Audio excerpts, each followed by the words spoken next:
បាទសួស្តីបងប្អូនទាំងអស់គ្នានេះជាទីតាំង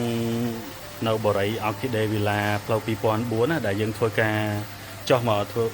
បញ្ចូលទឹកថ្នាំឡើងវិញណាបាទនេះរុនដែលយើងចោះកន្លងមកណាបាទតាំងពី5ឆ្នាំមុនឥឡូវមកដល់ថ្ងៃនេះថ្ងៃទី5ខែ6ឆ្នាំ2026អញ្ចឹងវារយៈពេល5ឆ្នាំអញ្ចឹងយើងតំណងគាត់ដើម្បីឲ្យធ្វើការបញ្ចូលទឹកថ្នាំឡើងវិញដើម្បីការពារគ្រឿងសង្ហារឹមដូចជាគ្រឿងដេករបស់គាត់កុំឲ្យមានបញ្ហាកាឌីស៊ីបាទអញ្ចឹងទីតាំងនេះយើងធ្វើទាំងពីរផ្ទះហ្មងបាទវិឡាខាងឆ្វេងខាងស្ដាំនេះតែម្ដងបាទ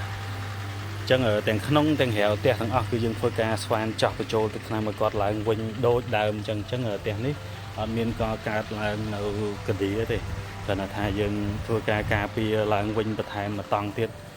ចឹងឥឡូវយើងធ្វើហើយមួយផ្ទះនៅសល់មួយផ្ទះទៀតចឹងទីតាំងផ្ទះនេះដូចគ្នាគឺយើង